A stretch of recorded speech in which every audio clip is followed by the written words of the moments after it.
जय जिनेंद्र सभी को और स्वागत है आप सबका वापस यू टर्न स्पिरिचुअल के यूट्यूब चैनल पे। तो मुझे मेरा कोई भी ऐसा कोई दोस्त नहीं था और मैं पहले से मेरे स्कूल की पढ़ाई में इंटरेस्ट नहीं था। फिर जैसे मैं 7th की पढ़ाई कंप्लीट हुई, मैंने मेरे पापा को बोल दिया, पापा आप टिकट करा देना। कि छोटी उम्र में जो बच्चे के साथ नाइंसाफी है, इसको तो क्या कर दिया होगा, ब्रेन वॉश कर दिया होगा और इसके दिमाग में भर दिया होगा। मैम को गालियाँ देना, मतलब मैम को मतलब एक तरह से फुल इंसल्ट करना और मैम को गलत गलत चीज़ें बोलना। यू टर्न स्पिरिचुअल के जितने इंटरव्यूज अभी तक हमने कवर करे हैं, उसके भी सबसे यंगेस्ट अगर मुमुक्षु को ही हमने कवर करा है। मुझे शेष करते तो कभी घर वालों की याद आई नहीं। गणाधिपति शांति में आशा भी उनका भी चातुर्मास है और वो मेरे दादा लगते। तब मुझे पता चला कि मेरे भी कोई दादा गुरुदेव है। क्या बात है। और फिर मैंने उनके पहली बार दर्शन किए विजयनगर में। और आज हम आपके समक्ष वापस एक और मुमुक्षु आत्मा के साथ आपके सामने उपस्थित हुए हैं। आप हमारे चैनल को सब्सक्राइब जरूर कर लें और वहां पे जाके आपको एक मुमुक्षु प्लेलिस्ट, आप प्लेलिस्ट के सेक्शन में जाएंगे, वहां आपको मुमुक्षु इंटरव्यूज की एक पूरी प्लेलिस्ट मिलेगी, जहां एक नहीं ऐसे बहुत सारे मुमुक्षु आत्माओं के इंटरव्यूज हमने हमारे यू टर्न स्पिरिचुअल के यूट्यूब चैनल पे डाले हुए हैं। आप जरूर उनको जाके देखें और अपने भावों को बढ़ाएं। पर आज मैं आपके समक्ष बहुत ही रोमांचक करने वाला एक इंटरव्यू आपके सामने लेके आ रहा हूं, क्योंकि आज हमारे सामने जो महान आत्मा उपस्थित है वो मात्र और मात्र 14 वर्ष के हैं। 14 इयर्स, हाँ आपने सही सुना, ये केवल 14 इयर्स के एक बालक है जो कि दीक्षा के महानतम पद पर आगे बढ़ने के लिए अग्रसर हो रहे हैं। और इनकी क्या कहानी है, इनकी क्या स्टोरी है, ये कैसे इस छोटी उम्र में ऐसी भावना को बना रहे हैं, ये जानने के लिए मैं तो बहुत एक्साइटेड हूँ। मुझे लगता है कि आप भी सब बहुत एक्साइटेड होंगे। तो अब ज्यादा विलंब नहीं करते हुए हम डायरेक्टली इनका थोड़ा सा आपको परिचय देते हैं और फिर इंटरव्यू के लिए और आगे बढ़ेंगे।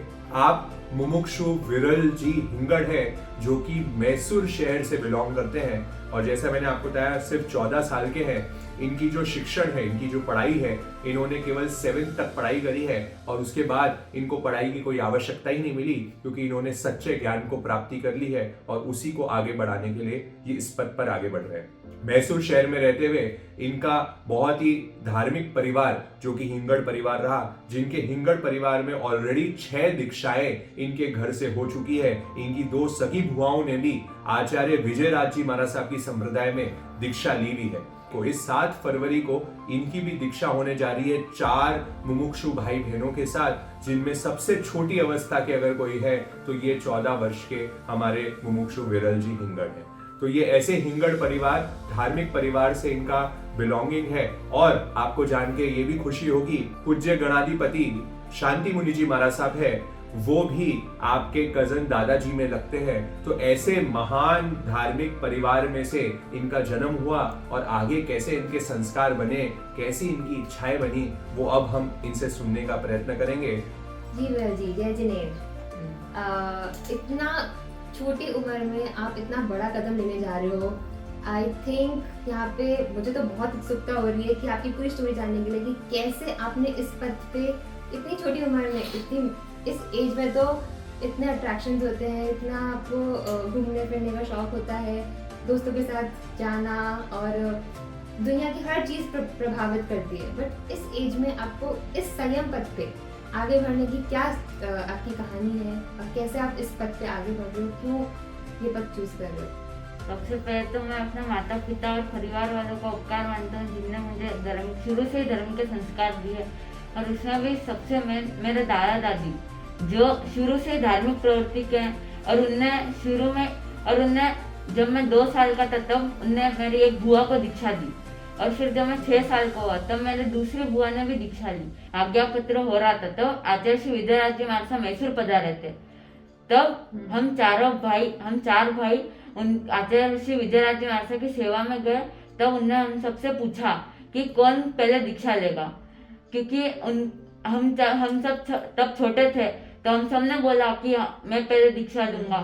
और तब मेरे मन में तो ये बैठ गया था कि आचार्य भगवान ने फरमाया तो कुछ तो सोच के फरमाया होगा। और मैंने सोच लिया कि मुझे दीक्षा लेनी है। ये जो आप बात बता रहे हो, ये आपकी कौन सी एज की है जब आप कितने साल के थे? तब मैं 6 साल का था। तब मुझे पता तो नहीं था, पर बस मुझे मन में बैठ गया था, जैसे सब कॉन्शियस माइंड में बैठ जाता है वैसे बैठ गया था, बस मुझे दीक्षा लेनी है।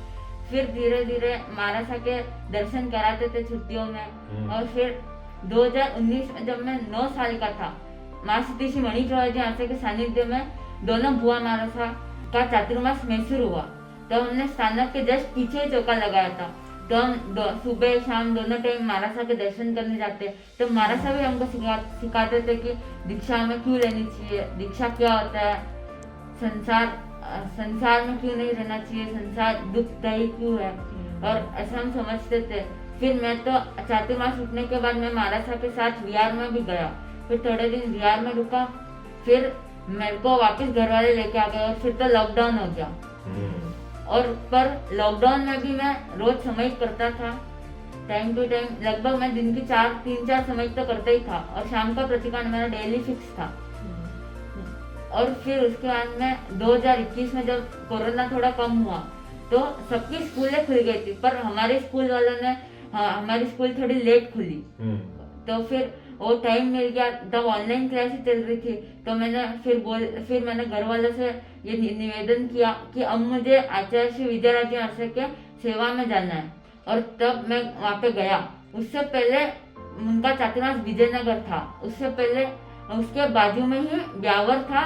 ब्यावर शहर है जहाँ पे दोनों बुआ महाराजा का चातुर्मास था। तो मैं पहले उनके दर्शन किए और उनने मुझे बताया कि आचार्य श्री विद्याराज आश्रम के साथ अभी गणाधिपति शांति में आशा भी उनका भी चातुर्मास है, और वो मेरे दादा लगते। तब मुझे पता चला कि मेरे भी कोई दादा गुरुदेव है। क्या बात है।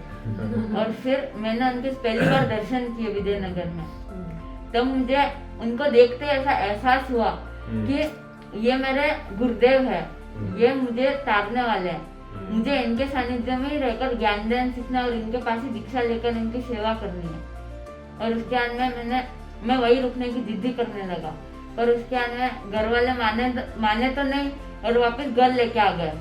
इस वक्त आप 10-11 साल की उम्र में? तब मैं 11 साल का था। 2022 में जब मेरे एग्जाम खत्म हो गए थे, अच्छा मैं 6th के एग्जाम खत्म करके मैं जब समर हॉलीडेज हुए तब मैं गणाधिपति श्री शांति विनाशा की सेवा में पहुंचा।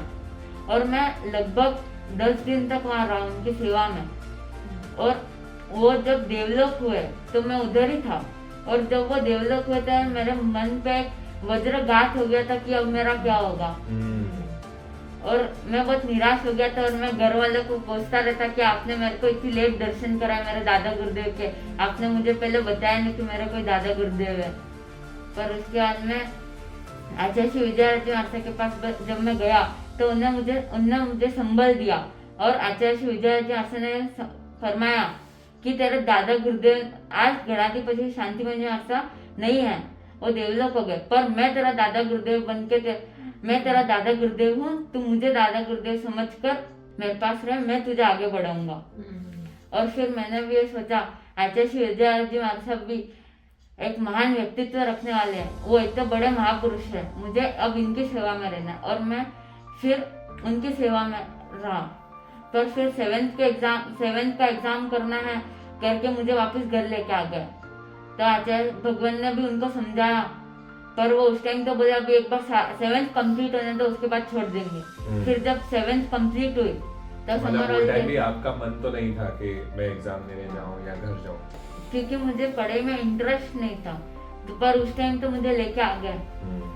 और उसके बाद में 7th का एग्जाम कंप्लीट कर दिया, पर 7th में भी मेरा मन खास करके 7th में नहीं लगा, क्योंकि 7th का जो माहौल था वो बहुत खराब था।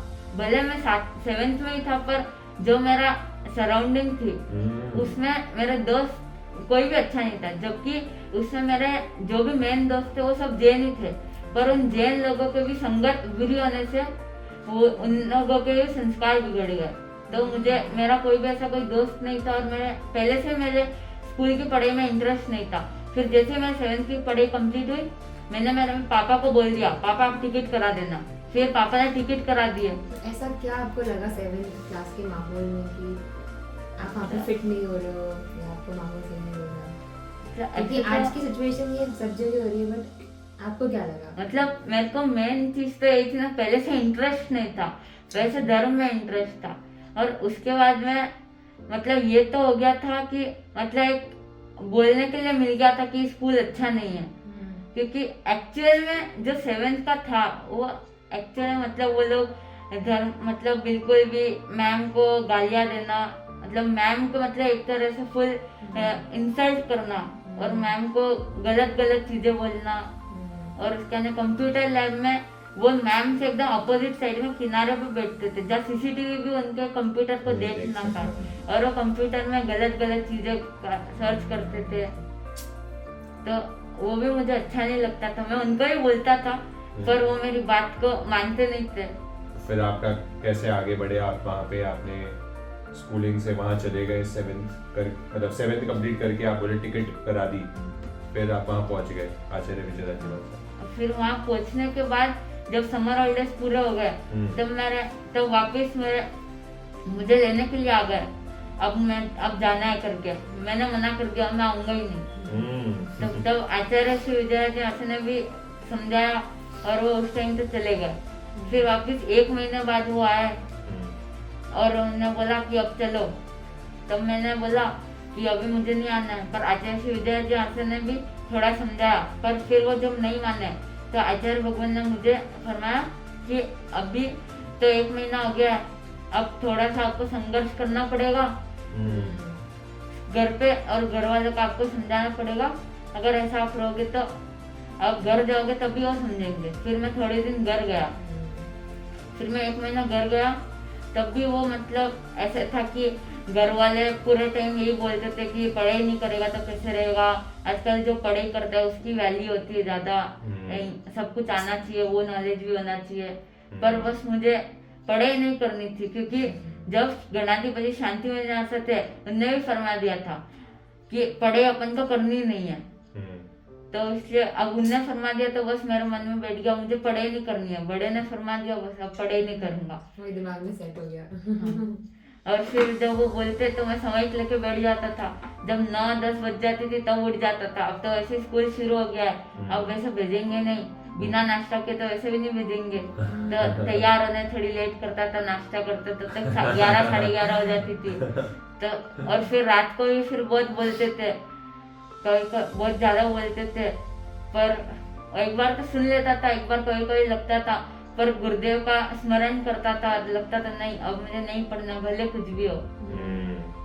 और फिर 1 महीना हुआ, उसके बाद मैं वापस जिद्दी करके घर वालों को समझा के चला गया। उसके बाद मैं वहीं रहा, पूरे बिहार में गुरुदेव के साथ रहा। उसके बाद में ऐसे करते करते और आते होता रहा। उसके बाद में जब अभी पिछले साल 2024 में जब 4 दीक्षा हो रही थी, तब मेरी भी इच्छा थी कि मैं भी दीक्षा लूं। अच्छा।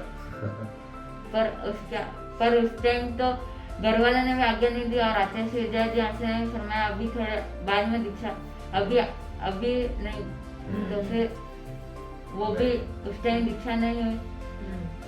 पर मतलब मैंने सोच लिया दीक्षा तो लेनी है, कुछ नहीं और ज्ञानदान कर लूंगा, थोड़ा और ज्ञानदान होगा। वैसे भी और जो संसार है वो तो वैसे भी ऐसा है कि उत्तरायण सूत्र के 14 अध्याय में आता है क्षणमित्त सुख का बहु काल दुख का। इस संसार में क्षण मात्र का सुख और बहुत काल का दुख है। हमें थोड़े समय का सुख लगता है, पर वो सुख एक्चुअल में दुख में परिवर्तित होने वाला होता है। तो वो सुख जो है वो हमें सुख देने वाला नहीं है। आप देख सकते हैं कि जिस मासूमियत से और जिस इनके चेहरे की ओज और तेज से ये हमारे समक्ष इनका पूरा जो एक कहानी हमें बता रहे हैं कि केवल 6 साल के बच्चे से ये वैराग्य अवस्था में जी रहे हैं, जहाँ 6 साल में इनके मन में एक संकल्प तैयार हो गया कि नहीं मुझे लेनी है तो दीक्षा ही लेनी है। मन में एक छाप छूट गई पूज्य गणाधिपति शांति मुनि जी महाराज साहब की कि मेरे दादा महाराज जैसा ही मेरे को बनना है। और आगे जाके आचार्य विजय राज जी महाराज साहब ने इनको संबल प्रदान किया और इस मार्ग पे आगे बढ़ाया। धन्य है ऐसी छोटी अवस्था में इतनी क्लैरिटी के साथ ही आगे बढ़ने की कोशिश कर रहे हैं। तो देख के हमें बहुत खुशी हो रही है, हम सब गदगद हो रहे हैं, क्योंकि जिस तरीके से और जिस क्लैरिटी से ये आपके सामने बोल रहे हैं, मुझे यकीन है हम सबको ऐसा एहसास हो रहा है, उमंग हो रही है कि इनकी कितनी सरल जीव रहेंगे, पूर्व जन्म के संस्कार कितने इनके सरलता, कर्म हलुकर्मी जीव जैसे हम शास्त्रों में पढ़ते हैं, वैसी कोई अनुभूति यहाँ पे दिख रही है जो इस छोटी अवस्था में आगे बढ़ने का प्रयत्न कर रहे हैं। पर विरल जी, मैं आपसे पूछना चाह रहा हूँ कि कई लोगों के मन में प्रश्न आता है कि छोटी उम्र में दीक्षा नहीं लेनी चाहिए, कि ये तो अभी बच्चा है, इसको तो कुछ समझ ही नहीं है, थोड़ा आज अडल्ट तो होना चाहिए, एटलीस्ट 18 इयर्स का हो जाए। तो ये एक बहुत सामान्य प्रश्न जो लोग जैन परंपरा को नहीं समझते हैं या जैन परंपरा को समझने वाले लोग भी ये प्रश्न कई बार पूछ लेते हैं कि छोटी उम्र में तो बच्चे के साथ नाइंसाफी है, इसको तो क्या कर दिया होगा, ब्रेन वॉश कर दिया होगा और इसके दिमाग में भर दिया होगा। तो इसके बारे में आप क्या कहना चाहेंगे? इसका मतलब जो छोटी उम्र में रहता है वो ज्यादा सक्सेस को प्राप्त कर सकता है। अगर हम छोटी उम्र से मार्ग पे आगे बढ़ेंगे तो हम अपनी सक्सेस को जल्दी प्राप्त कर पाएंगे। हम ज्यादा साधना करेंगे तो हमारी ज्यादा कर्मों की निर्जरा होगी। जैसे कि अब किसी व्यक्ति को इंजीनियर, सीए, डॉक्टर कुछ भी बनना है तो वो शुरू से उस सब्जेक्ट पर ज्यादा इंटरेस्ट देता है। वो सोचे वो 10वीं 12वीं हो जाएगी, उसके बाद इंटरेस्ट, उसके बाद पढ़ाई करेंगे, तो 12वीं में उसने कुछ ज्यादा ध्यान नहीं दिया, उसके बाद में अगर वो सोचे अब मैं अच्छे से ध्यान करूँ तो उसको बहुत ज्यादा एफर्ट लगाना पड़ेगा। उसमें भी ये जरूरी नहीं है, ये कंफर्म नहीं है कि उसको उसमें भी सक्सेस मिलेगी और एकदम अच्छे से कम टाइम में उसको समझ आ पाएगा, ऐसा कोई गारंटी नहीं है। पर जो व्यक्ति शुरू से ही उसमें आगे बढ़ता है, मुझे अच्छा पढ़ना है, अच्छा आगे बढ़ना है, तो वो अच्छा पढ़ता है, दिन रात मेहनत करता है। वो जब छोटी क्लास में भी होता है तो भी वो क्या खेलना कूदना छोड़ के पढ़ाई पर ध्यान देता है, तो वो व्यक्ति जो होता है वो आगे जाकर बहुत बड़ा आदमी बन सकता है।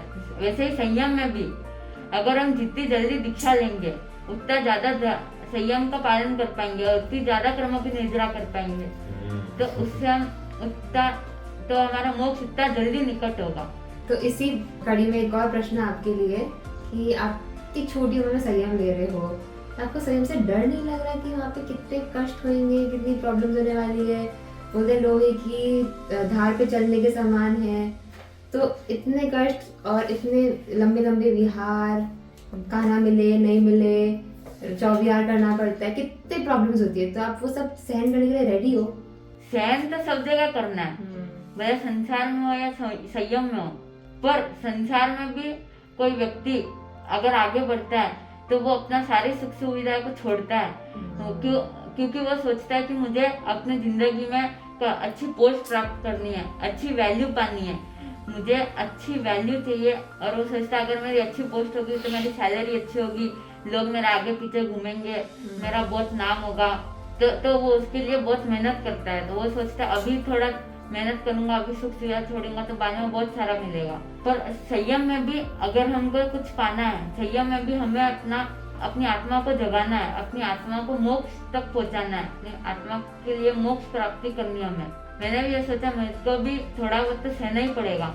और इंग्लिश में भी एक सूक्ति है, if you want to shine like a sun, you want to burn like a सन।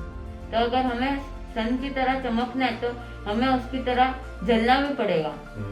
पर संसार में तो जो व्यक्ति इतना सारा पुरुषार्थ करता है, इतनी मेहनत करता है, इतनी सुख सुविधा को छोड़ता है, वो अभी तो छोड़ रहा है, अभी उसका सब कुछ मिल जाएगा। पुण्यानि बंधे पाप का बंधन कर रहा है, पर संयम में तो हम पुण्यानि बंधे पुण्य का बंधन करते हैं। हम पुण्य में और पुण्य और निर्जरा करते हैं, जिससे हमारी और पुण्य अपने आप बढ़ जाता है। तो जितनी ज्यादा निर्जरा करेंगे उतने जल्दी हम मोक्ष पहुंचेंगे। तो मुझे लगता है हमारे सारे व्यूअर्स को ये बिल्कुल यकीन हो रहा होगा कि इनका कहीं भी ब्रेन वॉश करके ये दीक्षा के पद पर आगे नहीं बढ़ रहे हैं, जबकि बिल्कुल समझ पूर्वक, ज्ञान पूर्वक, कोई ऐसा नहीं कि इनको कोई आचार्य विजयराज जी महाराज साहब से बहुत आत्मीयता हो गई है, बहुत प्रेम जैसा हो गया है कि ये उनके बिना रह नहीं पा रहे हैं, जिसकी वजह से ये वहां दीक्षा लेने जा रहे हैं।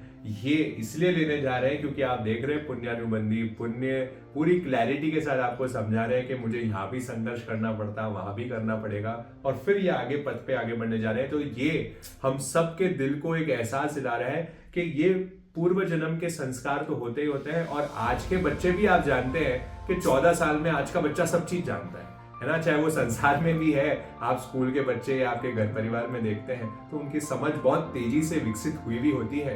तो संयमी में भी अगर इतनी तेजी से विकसित हुई भी है तो कोई आश्चर्य की बात नहीं है, पर खुशी तो इस बात की है कि ये वो चूज करते हुए, वो बुद्धि का सही उपयोग करते हुए ये सही रास्ते पे आगे बढ़ रहे हैं। तो विरल जी, अगले प्रश्न पे चलते हैं कि आपके घर में 6 दीक्षाएं ऑलरेडी हो चुकी है, दोनों भुआएं ले चुकी है, पर फिर भी आपको इतनी अनुमति लेने में आपको बार बार घर वाले वापस बुलाते, वापस करते, तो ये रुकावट कैसे आई, क्यों आई, और क्या उसके पीछे की थोड़ी और उस पर आप प्रकाश डालें कि क्या क्या अड़चने, ऑब्स्टैकल्स आपको इस दीक्षा के लिए?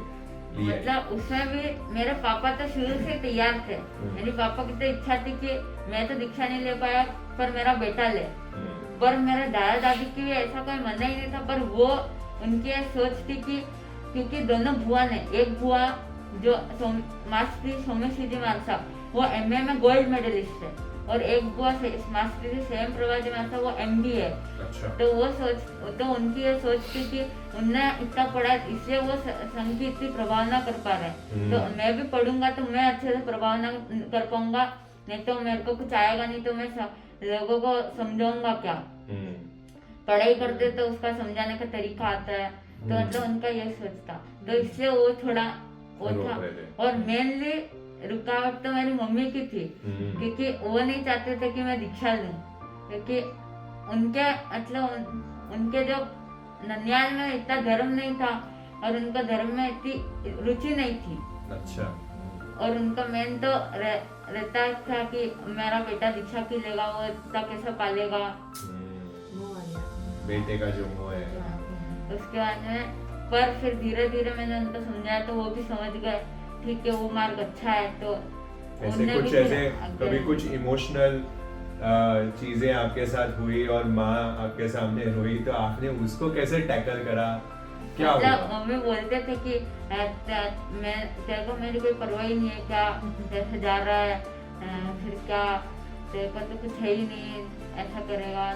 फिर मेरा जो छोटा भाई था वो ज्यादा पढ़ाई में इंटरेस्ट नहीं देता था, तो मम्मी बोलती थी कि ये तो वैसे पढ़ाई नहीं करता है, तू भी चला जाएगा तो फिर क्या होगा। तो फिर मतलब ऐसा बोलते तो मैं बोलता था कि आपका पुण्य होगा तो सब अपने आप हो जाएगा, आपका पुण्य होगा तो पड़ोसी भी, क्योंकि आचार्य भगवान सुनाते हैं पुण्य होगा तो पड़ोसी भी आके सेवा कर लेंगे, और पुण्य नहीं है तो 4, 5, 6 बेटे भी होंगे तो वो भी छोड़ के चले जाएंगे। कितना क्लैरिटी से कितने अलग अलग सिचुएशंस आपकी लाइफ में आई, और हर सिचुएशन में इतना अच्छे से जवाब दिया और इतने अच्छे से डील किया आपने। मतलब समझ आपकी जो दिख रही है और हमको जो महसूस हो रही है वो संस्कार भी है और गुरु भगवंतों की ट्रेनिंग भी है, उनके सानिध्य में रह के आपको सब कुछ सीखने को मिला। इसी कड़ी में आपसे एक और प्रश्न कि छोटी एज में अट्रैक्शंस बहुत होते हैं, आकर्षण बहुत होते हैं, और टीनेज स्पेशली नई नई चीज़ें दिखती है, नए नए gadgets, mobile technology, TV, movies, खाना पीना, तो इन सब का आपको कभी मन नचाया कि मुझे भी ये सब चीज़ें देखनी है, या कुछ लगा कि संयम जीवन में आगे कुछ नहीं मिलेगा, ये तो हमको पता ही है, तो आपको इनसे आकर्षण कम कैसे किया आपने? आकर्षण तो है पर उसे छोड़ना है, तो अगर छोड़ेंगे तो भी आगे बढ़ेंगे, क्योंकि महापुरुष फरमाते हैं कुछ पाने के लिए कुछ छोड़ना पड़ता है। जैसे एक सूक्ति है, if you put effort into today it will echo into success tomorrow. बहुत बढ़िया। अगर हम आज एफर्ट डालेंगे तो वो कल सक्सेस के रूप में आएगा। तो मुझे अपने आप को सक्सेस करना है कि जीवन में मुझे ये जीवन मुझे मिला है, तो मुझे इस जीवन का सदुपयोग करना है। ऐसे कोई आया और ऐसे चला गया, वो तो फिर जीवन का बस ऐसे वेस्ट है। करेक्ट। नहीं तो आपको इच्छाएं नहीं हुई, क्वेश्चन तो ये है कि मतलब इच्छा हुई नहीं, एक तो ये है, और या इच्छा हुई क्या क्या चीजों की हुई, और फिर उस पर आपने नियंत्रण कैसे प्राप्त किया? या क्योंकि आप जैसे बता रहे थे आपके फ्रेंड्स भी थे तो वो भी अलग अलग चीजों में इन्वॉल्व थे, तो उनसे भी हम इन्फ्लुएंस होते हैं, क्योंकि कई बार 7वीं तक तो आप स्कूल गए हैं, तो वो टाइम आप मन को कैसे, क्योंकि बहुत सारे हमारे छोटे बच्चे भी शायद आपका ये इंटरव्यू देखेंगे, आपकी उम्र के ही देखेंगे तो वो लोग के पास भी यही चैलेंज फेस करते हैं कि स्कूल में सब तरीके के फ्रेंड्स होते हैं। तो कैसे आपने ये अट्रैक्शंस को ओवरकम किया वो बताइए, और क्या अट्रैक्शंस थे आपके? मतलब ऐसे स्कूल में तो मतलब कुछ भी नहीं था, स्कूल के जो चीजें थी उससे तो मेरे को कुछ भी नहीं था। अट्रैक्शन तो बस थोड़ा बहुत ज्यादा तो नहीं, थोड़ा बहुत खेलने में था। और मतलब मेनली तो जब ऐसे खुद से तो मैंने कभी टीवी चला ही नहीं, बहुत जब से हुआ का चातुर्मास हुआ, पर जब टीवी चल जाती थी तो उसको देख लेता था।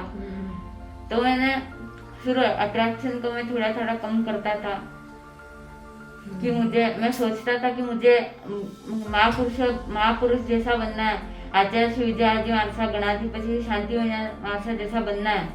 तो मुझे इन सब का त्याग करना पड़ेगा, क्योंकि उनने इतना त्याग किया तो आज वो इतना आगे बढ़ पाया, तो इतने महान बन पाए। तो मुझे भी इन सब का त्याग करना है, मैं त्याग करूंगा तो मैं उनके जैसा बन पाऊंगा। मतलब मैं सुबह सोचता था और फिर वापस शाम को टीवी देख लेता था, पर मुझे रात को बहुत पश्चाताप हो जाता कि मुझे टीवी नहीं देखनी है, और मैं रोज रात को सोचता था मुझे टीवी नहीं देखनी है। और फिर मैं आचार्य श्री विजयाजी महाराज, गणाधिपति शांति महाराज का स्मरण करता था मेनली कि मुझे उनके जैसा बनना है, तो टीवी का त्याग करना पड़ेगा। और धीरे धीरे मतलब टीवी की इच्छा मुझे कभी नहीं है कि मुझे टीवी देखना है, पर जब चल जाती थी तब मैं थोड़ा बहुत देख लेता था। तो फिर उसको मैंने रोकने का प्रयास किया। इसलिए आचार्य भगवान फरमाते हैं कि निमित्तों में अच्छे बुरे संसार में होता है, संयम में दोनों जगह मिलते हैं, पर हम किस निमित्त को किस तरह से फेस करते हैं, उसको किस तरह से फेस करते हैं और किस निमित्त को अपन चूज करते हैं, वो अपने ऊपर डिपेंड करता है। अगर हम अच्छे निमित्त के ऊपर जाते तो हम आगे बढ़ते हैं, और अगर बुरे निमित्त को भी हम किस दृष्टि से फेस कर रहे हैं वो भी मायने रखता है।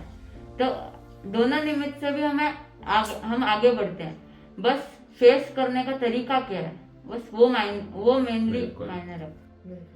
जैसे ही हमारे जीवन में एक आदर्श बन जाता है, एक आइडियल पर्सन बन जाता है, तो आप देखते हैं हम वैसा बनने की कोशिश करते हैं। जैसे एक क्रिकेटर बनने के लिए सचिन को कोई विराट कोहली को देखता है, या फिर एक म्यूजिशियन कोई आगे अपने सिंगर को देखता है, बस वैसे ही ये अपने आराध्य गुरुदेवों का स्मरण करके उनसे शक्ति प्राप्त करते हैं कि मेरे को भी उनके जैसा बनना है।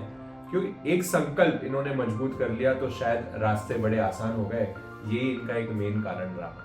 हाँ, इससे हमको भी एक लर्निंग मिल रही है सबको कि जीवन में जितना जल्दी हम अपनी लाइफ में एक आइडियल या मेंटोर या गुरु हम चूज कर लेंगे, उतना ही हमारी आगे की लाइफ सक्सेस की बात कर रहे हैं, उतनी जल्दी हम वो चीज़ प्राप्त कर लेंगे। गुरु का महत्व हम सब जान ही रहे हैं। अगर हम उनको पहले से, क्योंकि जो हम देखते हैं वैसे हम बनते जाते हैं, जैसा हम सोचेंगे वैसे हम बनते जाएंगे। तो इनकी लाइफ से पूरा दर्शन हमको दिख रहा है कि कैसे गुरु के सोच से ही वो वैसे बनते गए। तो विरल जी, हमें जैसा कि आपने कहा कि आपकी मेन प्रेरणा स्रोत जो रहे वो गणाधिपति शांति जी महाराज साहब रहे, तो उनके जीवन से रिलेटेड कोई संस्मरण आपके दिमाग में हो जो आप हमारे दर्शकों से शेयर करना चाहते हैं? तो जब वो अजमेर में विराजे हुए थे तब मैं उनके सानिध्य में सेवा में गया। तब मेरे साथ मेरा बड़ा भाई मोक्ष भैया भी था। तो हम दोनों एक एक करके बारी बारी उनके पाटे के नीचे सोते थे।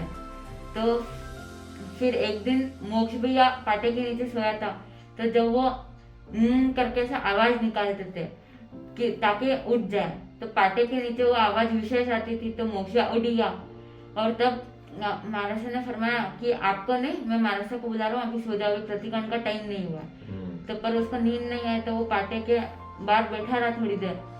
फिर महाराज बाहर पड़े हुए थे, तो उनकी नींद खुली नहीं, आवाज पहुंची नहीं। तो फिर तब तक महाराज को अचानक चक्कर आ गए, और मोक्ष भैया उठा और उनको मच्छरदानी से थोड़ा उठाया और सहारा देकर महाराज को जल्दी बुलाने गया, और फटाफट महाराज आए। अगले दिन महाराज ने हम दोनों को बुलाया और ये बोला, फरमाया कि मोक्ष भैया को और हम दोनों को कि आज तूने मेरे को बचाया, तो इसलिए मैं आज हूँ, नहीं तो मैं आज ही चला जाता। तुमने मेरा ध्यान रखा, मैं तुम्हारा ध्यान रखूंगा। और फिर जब भी मुझे कुछ होता तो मैं उन्हें याद करता, और वो मतलब बहुत सारी चीजें जब भी मैं उनको याद करता, एक मिनट बाद तो वो सॉल्व हो जाती थी। तो विशेष कृपा पात्र ये पूज्य शांति मुनि जी महाराज साहब के रहे हैं और वो एक अमिट छाप इनके हृदय में उनकी हमेशा से बरकरार रहेगी और उनके ही आशीर्वाद से, उनकी ही कृपा से इस पद पर आगे बढ़ने के लिए अग्रसर हो रहे हैं। एक और प्रश्न विरल जी आपके लिए आ रहा है कि कई बार देखा गया है जो छोटे वैरागी या मुमुक्षु होते हैं, जो ये कम उम्र में आते हैं और आचार्यों की सेवा में रहते हैं, तो ये वैराग्य अवस्था में भी है ना बहुत मस्तियाँ करते हैं और मतलब थोड़ा क्योंकि बचपना रहता है तो सब तरीके के मस्तियाँ भी वहाँ होती है। तो आपका ये वैराग्य काल जो था, जो लगभग 2-3 साल का हम पकड़ सकते हैं, जो प्रॉपर वैराग्य काल रहा, तो उसमें आप क्या, कैसे आपकी रूपरेखा रहती थी और क्या आपके मन के भाव रहते थे, उस पर थोड़ा आप हमें प्रकाश डालें। ऐसे तो कुछ नहीं था, पर मतलब जब हम सब साथ में रहते थे, सब वैरागी और सब, तो बीच में मस्तियाँ चलती रहती थी थोड़ी बहुत। तो और विशेष करके सबका ये रहता था मुझे छेड़ना और फिर मैं तो आप ही सबसे छोटे होंगे? हाँ। अच्छा, आप ही सबसे छोटे जी। तो फिर ऐसा थोड़ी बहुत तो चलती रहती थी और कभी कभी जो भी रहते थे उनको मैं भी छेड़ देता था। तो वो कभी कभी बड़े रहते थे तो उस हिसाब से चिढ़ जाते थे और थोड़ा डांट देते थे। ऐसा जो चीजें हम स्कूल में फेस करते हैं, जब है ना ज्यादा मस्तियाँ करते हैं तो पेरेंट्स से डांट पिटती है या टीचर से डांट पिटती है, तो ये सब सेम चीजें संयम जीवन में भी जब आगे बढ़ते हैं या बचपन में, क्योंकि बचपन में शायद जो गुरु होते हैं वो भी हर चीज को बहुत आत्मीयता से, बहुत अपनापन से वो अपना बनाने की कोशिश करते हैं, जिससे कि वो हमेशा जुड़ा हुआ रहे। तो आपको कभी डांट पिटी आचार्य भगवान से या कोई साधु संत से? डांट तो मुझे कभी नहीं पड़ी, पर मतलब आचार्य भगवान कभी डांटते हैं तो पर बहुत ज्यादा वात्सल्य रखते थे। कभी कभी जैसे कोई फॉग आ जाती थी बाहर, तो मानसा का बाहर नहीं निकल सकते थे, तो कोई आना जाना भी नहीं था लोगों का, तो हम आचार्य भगवान के कमरे में बैठ जाते थे। तो आचार्य भगवान का मतलब जो भी बारिश का मौसम रहता है कभी कभी, तो उस टाइम मूड बहुत अच्छा रहता था। हम मनोविनोद के ढंग से हमें अच्छी अच्छी शिक्षा दे देते थे, जिससे हमारा मन भी लग जाए और हमारी शिक्षा भी मिल जाए। ये आचार्य भगवान की विशेषता है कि वो किसी को डांटते नहीं है, पर अलग ही ढंग से। ये ऐसा भी नहीं लगता कि हमें वो कुछ ऐसा, हमें लगता नहीं है, बुरा नहीं लगता है, और वो हमें शिक्षा भी दे देते हैं। मतलब आचार्य भगवान ने, मैंने देखा कि आचार्य भगवान को कभी क्रोध नहीं आता है। वो एकदम, भले सामने वाला कैसा भी हो, वो कैसा भी इंसान हो, किसी भी परिस्थिति वाला, वो उस ढंग से उनको जवाब भी दे देते हैं और उनके प्रश्न का समाधान भी हो जाता है और उन्हें बुरा भी नहीं लगता है। जी वीरा जी, अब आपकी दीक्षा बहुत ही नजदीक है, कुछ ही दिनों में होने वाली है, तो अब आपके घर परिवार, भाई, पूरी फैमिली अब आपसे दूर होने वाली है और आपको नया पूरी फैमिली मिलने वाली है। तो ऐसा आपको लगता है कि मुझे उनकी याद आएगी, पेरेंट्स को या घर को मैं मिस करूंगा, और स्पेशली छोटे भाई को, क्योंकि छोटे भाई बड़े भाई में आपस में बहुत क्लोज बॉन्डिंग होती है, हर चीज वो शेयर करते हैं, तो आपको याद नहीं आएगी सबकी घर पे? मुझे विशेष करके आपको कभी घर वालों की याद आई नहीं। अच्छा, पहले से ही नहीं आई। और उसमें भी पहले से अनासर था। और उसमें भी यहाँ पे आचार्य भगवान इतना वात्सल्य देते हैं कि घर वाले की तो याद कभी आती ही नहीं है, बस उनके उपकारों को याद करते हैं, पर उनकी याद आना, उनके बिना नहीं, ये कभी नहीं रहा। और आचार्य भगवान के सानिध्य में तो ऐसा लगता है कि वो सब कुछ है। तो आप देख सकते हैं ऐसी मॉडर्न सोसाइटी में, मैसूर जैसे शहर में रहते हुए भी एक ऐसी महान विभूति आत्मा निकल के बाहर आ रही है। ये जिन शासन की पुण्यवानी है, ये हम सब की पुण्यवानी है कि ऐसे जहाँ भौतिकता का चकाचौंध पूरे वातावरण में फैला हुआ है, हर जगह कुरीतियां चल रही है, हर जगह संस्कारों की धज्जियां निकली हुई है, वहां पे भी ऐसे जीवन निर्माण करने वाले माँ बाप, उपकारी परिवार और फिर ऐसे उपकारी गुरुदेव का जो सहयोग ऐसे मुमुक्षु आत्माओं को मिलता है, तब जाके कहीं जिन शासन को ऐसे वीर सपूत को प्राप्त करने का सुअवसर मिलता है। तो धन्य ऐसे मुमुक्षु आत्मा को। और जैसा आज ही हमें प्रवचन में सुनने मिला, आज ही आचार्य विजयराज जी महाराज साहब जयपुर में पधारे हुए थे और उन्होंने फरमाया कि इनकी तो है ना प्लैटिनम दीक्षा है। क्या है? जो 10 से 20 साल की उम्र में कोई दीक्षा यदि ले तो वो प्लैटिनम, आप जानते हैं सबसे महंगा अगर कोई मेटल आता है तो वो आता है प्लैटिनम। तो ये प्लैटिनम दीक्षा वाले कैटेगरी वाले हमारे मुमुक्षु आत्मा है। 20 से 30 होता है तो डायमंड कैटेगरी होता है, 30 से 40 साल होता है तो गोल्ड कैटेगरी होता है, 40 से 50 होता है तो सिल्वर और 50 के ऊपर आयरन कैटेगरी। ऐसा आज हमें विवरण बताया। तो ये ऐसी पुण्यवान जीव है कि जो 4 आत्मा भी दीक्षा आज 7 तारीख को लेने जा रहे हैं, उनमें भी सबसे यंगेस्ट दीक्षा। और हमारे, मैं आपको बता देता हूँ, यू टर्न स्पिरिचुअल के जितने इंटरव्यूज अभी तक हमने कवर करे हैं, हमारी टीम ने कवर करे हैं, उसके भी सबसे यंगेस्ट अगर मुमुक्षु को ही हमने कवर करा है। तो ये इनको आज मैं जब प्रवचन में गया, जब भी हमने इनको देखा और देख के ही हमारे मन में एक भाव आया कि इनकी स्टोरी तो हमें कवर करनी ही चाहिए हमारे दर्शकों के लिए। तो ये हमारा सौभाग्य रहा, हमारी पुण्यवानी रही कि इन्होंने भी सहज अनुमति हमें प्रदान करी, अपना अमूल्य समय निकाला। दीक्षा बहुत नजदीक है, हमारे को इंटरव्यू देने का इन्होंने सुअवसर प्राप्त किया। ठीक है, बहुत बढ़िया। तो आप देख रहे हैं कि कोई याद नहीं आना, अनासक्त भाव में रहना, ये विरल व्यक्तित्व के धनी हमारे मुमुक्षु विरल जी हैं, जो बचपन से ही अनासक्त भाव में रमण करे हैं। और बस अनासक्ति भाव की जो परिपक्वता 14 साल की उम्र में, जैसा इनको पहले भी बता दिया था कि 14 साल में दीक्षा लेने के लिए तो आगे बढ़ सकते हैं। और जब गुरु को योग्य लगे, पहले योग्य नहीं लगे 1-2 साल पहले, तब इनको दीक्षा के लिए हट करे थे, तब इनको नहीं दी। पर जैसे ही योग्यता दिखी, पात्रता दिखी, तो गुरु ने आज्ञा दी। इसलिए ये बहुत स्पष्टीकरण मैं यहाँ कर दूं कि जो लोग ये समझते हैं कि गुरु बहला के फुसला के जल्दी दीक्षा लेने के लिए आतुर रहते हैं, यहाँ ऐसा बिल्कुल भी नहीं होता। जहां भी शुद्ध संत की बात चलती है, शुद्ध परंपरा की बात चलती है, वो शुद्ध साधक हमेशा से पहले अपने शिष्य को पहले पूरा योग्य बनाता है, पूरी उनकी पात्रता को चेक करता है और फिर ही उनको आज्ञा प्रदान करता है दीक्षा की, जो कि आचार्य विजयराज जी महाराज साहब ने भी करी। तो लास्ट प्रश्न मैं आपको बस विरल जी ये पूछना चाह रहा हूँ कि आपको ऐसी क्या एक हित शिक्षा पूज्य शांति मुनि जी महाराज साहब की और आचार्य विजयराज जी महाराज साहब की, ऐसी दोनों की, क्योंकि दो आपके लिए बहुत महान रोल प्ले करते हैं आपके जीवन में, ऐसी एक मतलब ऐसी कोई हित शिक्षाएं जो आपके हृदय में हमेशा स्थापित रहती है इन दो महापुरुषों? सबसे पहले तो मैं गणाधिपति शांति विनाशक को के पास ज्यादा रहा नहीं, मैं कुल मिलाकर उनके पास केवल 20 दिन रहा। उसमें भी मैंने जो समझा, उनका मेन जो रहता था वो ये रहता था कि हमें हमारा लक्ष्य सामने रखना चाहिए।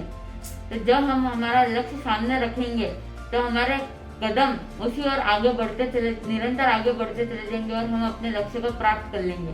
तो हमें अपना संकल्प दृढ़ रखना चाहिए कि मुझे इस लक्ष्य को प्राप्त करना है और मुझे इसी के प्रति बस पूर्ण समर्पण देना है। बिल्कुल। हम लक्ष्य को सामने रखेंगे तो हम अपने आप निरंतर आगे बढ़ते चले जाएंगे और हमें महसूस होगा कि हम हमारे लक्ष्य को प्राप्त कर रहे हैं और हम पॉजिटिव रहेंगे और हम उसके प्रति और ज्यादा पुरुषार्थ करेंगे और हम अपने लक्ष्य को प्राप्त कर लेंगे। तो यही मेन शिक्षा गणाधिपति शांति विनाशा की रही है, जो जितना मैंने समझा है जी। और उनका मेन फोकस रहता था कि बहुत ज्यादा अधिक से अधिक लोगों को संसार से बचाने का। वो ये सोचते थे कि मैं तो बचूं बल्कि दूसरों को भी बचाऊं, दूसरे भी संसार में फंसने नहीं चाहिए। तो वो अपने साथ स्व कल्याण के साथ पर कल्याण भी साथ करते थे। तो आचार्य भगवान फरमाते हैं कि हमें हमेशा पॉजिटिव रहना है और हमें गुरु के प्रति समर्पण का भाव रखना है। क्योंकि कई लोग ये भी सोचते हैं कि गुरु के प्रति मतलब जो मैं स्कूल में टीसी लेने गया था तो मेरी मैम ने विशेष करके बोला था कि तुम्हारे गुरु तो बस ऐसे ही होते हैं, बहुत स्वार्थी होते हैं, अपने माँ बाप से दूर करके वो सपना चाहते हैं कि वो चाहते हैं कि उनके बुढ़ापे का तुम सहारा बनो और तुम बच्चे हो तो तुम जल्दी पकड़ में आ जाओगे, इससे तुम्हें वो पकड़ रहे हैं। पर ऐसा नहीं है, क्योंकि आचार्य भगवान किसी को भी फोर्स नहीं करते हैं और ध्यान से फरमाते, और ये भी फरमाते कि गुरु जो होते हैं वो किसी शिष्य को शिष्य के रूप में नहीं रखते हैं, बल्कि वो गुरु गुरु के निर्माण करते हैं। और जो अविनीत होता है वो ये सोचते हैं कि ये मुझे मारते हैं, पीटते हैं, मुझे ऑर्डर में रखते हैं। पर जो विनीत शिष्य होता है वो सोचता है कि अगर मैं अपने आप में मैं गुरु का विनय करूंगा तो गुरु मुझे वात्सल्य देंगे, जिससे मेरा विकास होगा। अगर मैं गुरु के प्रति समर्पण करूंगा तो गुरु मुझे ये समझ देंगे, जिससे मैं सफल बनूंगा। और अगर मैं अपना सब कुछ उनके प्रति समर्पित कर दूंगा तो गुरु मुझे अपना समय देंगे, जिससे मुझे सब कुछ प्राप्त हो सकता है। वो अपनी हित शिक्षा से, अपने आचरण से हमें समझाते हैं कि हमें क्या करना है, तो उससे हम सब कुछ प्राप्त कर सकते हैं, हम भी उनके मार्ग पर आगे बढ़ सकते हैं। सो विरल जी, जैसा आपने कहा कि आपको पढ़ाई में ज़्यादा इंटरेस्ट नहीं है, आप पढ़ाई नहीं कर पाते थे, पर आप जानते हैं कि दीक्षा लेने के बाद तो यहाँ पे काम ही एक ही होता है ना, क्योंकि आप छोटे हैं, आपसे सेवा तो ज़्यादा कोई कराएगा नहीं, तो आपको तो पढ़ाई पढ़ाई पढ़ाई पूरे दिन करनी पड़ेगी। तो क्या आप इसके लिए तैयार हैं कि यहाँ पे तो इतनी पढ़ाई करनी पड़ती है, और अभी भी आपने वैराग्य अवस्था में भी इसका थोड़ा अनुभव देख ही लिया होगा, तो ये पढ़ाई आपसे हो जाती है? मतलब मुझे क्योंकि उस पढ़ाई में इंटरेस्ट नहीं था, और इस पढ़ाई में मुझे इंटरेस्ट है, क्योंकि ये पढ़ाई अगर मैं करूंगा तो ये मेरे जीवन में काम आएगा। क्योंकि भगवान भी फरमाते पहले ज्ञान फिर आचरण, तो जब हम उस ज्ञान को प्राप्त करेंगे तब हमें पता चलेगा हमें आगे क्या करना है, कैसे करना है, आगमों में क्या लिखा है, क्या क्या होता है, क्या हमें करना चाहिए और क्या नहीं करना चाहिए। ये सब हमें ज्ञान तब होगा जब हम पढ़ाई करेंगे, आगमों को पढ़ेंगे। तो आपके बच्चे भी जो पढ़ाई नहीं करते हैं या इंटरेस्ट नहीं आता है, तो वो आप समझ लें कि वो पढ़ाई इसलिए नहीं कर पा रहे क्योंकि उनको उस सब्जेक्ट में रुचि नहीं आ रही। क्या मालूम, आप उनको महाराज साहब के पास लेके जाइए, आचार्य भगवान के पास लेके जाइए, उनको रुचि आएगी तो जरूर कुछ ना कुछ अध्ययन करेंगे और आगे बढ़ेंगे। हाँ विरल जी, तो एक आखिरी शिक्षा जो आप हमको और सारे दर्शकों को, यूटर्न के जितने भी दर्शक हैं यहाँ पे जो ये आपका वीडियो इंटरव्यू देखेंगे, उनके लिए आप क्या देना चाहते हैं? क्या ऐसी लर्निंग जो वो अपने अंदर तक बिठा के उससे अपनी लाइफ में उतार सके? बहुत लोग जो वीडियो देख रहे होंगे उनमें ये भी होंगे कि जो ये सोचते होंगे कि धर्म बहुत बोरिंग होता है, जैन धर्म बहुत बोरिंग होता है, उसमें ना कोई गैजेट्स है ना कुछ है, बस प्रतिक्रमण स्वाध्याय वो सब करो, कितना बोरिंग लगता है, पूरे दिन पढ़ते रहो। तो मैं ये सोचता हूँ कि इसमें बोरिंग कुछ नहीं है, क्योंकि हम जो पढ़ते हैं उसमें ऐसा नहीं है कि हम बहुत बोरिंग पढ़ते हैं, वो जो इंटरेस्ट के साथ पढ़ते हैं वो बोरिंग को इंटरेस्टिंग बना देता है। हमको जो गुरु भगवान समझाते हैं वो इस शैली से समझाते हैं कि हमें लगता ही नहीं कि ये बहुत बोरिंग है, हमें लगता है कि इससे इंटरेस्टिंग और क्या होगा। तो वो जो गुरु भगवंतों की जो शैली होती है, जो स्टाइल होता है, वो एक अलग ही होता है, जो आप सबने कभी देखा नहीं होगा, बहुत सारे लोग ने कभी देखा भी नहीं होगा। तो वो जो गुरु भगवंतों की जो स्टाइल होती है वो ऐसे समझाते हैं कि हमें लगता है कि ये बहुत अच्छा है और बहुत सही मार्ग है, और हमें लगता है इसका मतलब ये नहीं है कि वो ब्रेन वॉश करते हैं, बल्कि वो हमें समझाते हैं। और जब हमको समझ आता है तभी वो बोलते कि तब ये आप व्रत पचकान लो। वो किसी को फोर्स नहीं करते कि आप ये करो वो करो, वो बस समझाते हैं। और वाकई में जो जैन धर्म है और जो आप ये बोलते हैं बहुत बोरिंग है, इसमें कुछ भी नहीं है, तो एक्चुअल में जो है आपके जो स्कूल में भी पढ़ाते हैं उसमें बहुत सारी चीजें ऐसी है जो अपने आगम से निकाल कर ली गई है, और बहुत सारी चीजों को आगम से निकाल कर उसको काट पीट कर उसमें डाल दिया है। और बहुत सारे फॉरेन साइंटिस्ट भी ऐसे हैं जो जैन आगमों के ऊपर रिसर्च कर रहे हैं। और पहले तो साइंटिस्ट बोलते थे कि पानी में जीव नहीं है, ऑनियन गार्लिक इन सब में जीव नहीं है, पर वो साइंटिस्ट भी अब बोलते हैं कि इन सब में भी जीव है। तो जो भगवान ने फरमाया वो सत्य है, क्योंकि भगवान ने जो फरमाया वो अपने ज्ञान में देखकर फरमाया, और जो साइंटिस्ट खोजते हैं वो अपनी खोज से जो उन्हें थोड़ा बहुत समझ आता है उसमें से बताते हैं। तो उनके जो भाषा में, उनके बुकों में बदलाव होता रहता है, पर जो भगवान ने एक बार फरमा दिया उसमें कोई बदलाव नहीं होता, क्योंकि भगवान अपने ज्ञान में कभी सही फरमाते हैं, और जो वो जो फरमाते हैं वो कभी गलत नहीं होता है। बिल्कुल। बहुत बढ़िया। तो जिन चाणक्य के रहस्य को आप गूढ़ता से समझने जा रहे हैं, उसके अंदर एक बहुत अच्छी डुबकी मार के पूरे खजाने को निकालने जा रहे हैं, उसके लिए आपके लिए हम 2 कड़ी भजन की गाएंगे। आपको आशीर्वाद देंगे कि आप संयम को खूब सफलता से और खूब अच्छे से पालें। संयम की महिमा क्या है, जी करके बता देना। संयम की महिमा क्या है, जी करके बता देना। दुनिया गाए यश तेरा, इतिहास बना देना। दुनिया गाए यश तेरा, इतिहास बना देना। पत्थर को पसीना आए, पुरुषार्थ करो ऐसा। लोहा भी पिघल जाए, तुम फौलाद बनो ऐसा। चट्टानों को भी चीर चीर झरना बहा देना। दुनिया गाए यश तेरा, इतिहास बना देना। दुनिया गाए यश तेरा, इतिहास बना देना। आप सब मेरी दीक्षा में जयपुर जो 7 फरवरी को आचार्य श्री विजयाजी महाशय के सानिध्य में उस समय पदार्थ को मुझे आशीर्वाद देना। आपका बहुत आभार मानता हूँ कि आपने मुझे यहाँ बुलाया। देखिए, ये तो हमारा सौभाग्य है कि ऐसे छोटी उम्र के व्यक्ति की, मुमुक्षु की, हमारे को एक इंटरव्यू लेने का अवसर प्राप्त हुआ है। और हम ये बहुत बहुत मंगल मनीषा करते हैं, बहुत बहुत मंगल कामना करते हैं कि आप जिन आइडल को लेके आगे चल रहे हो, जो आचार्य विजयराजी महाराज साहब है, जिनकी दीक्षा भी 14 साल की उम्र में ही हुई थी, जो गणाधिपति शांति मुनि जी महाराज साहब है, उनकी भी दीक्षा बहुत छोटी उम्र में हुई भी है। तो ऐसे महापुरुषों का निर्माण छोटी उम्र में दीक्षा लिए हुए वाले व्यक्तियों का बहुत जल्दी हो सकता है। तो यही हमारी मंगल कामना है कि आप इस संयम पथ को बहुत अच्छे से जिए और उस पर आगे बढ़ के बहुत एक महान रूप लें।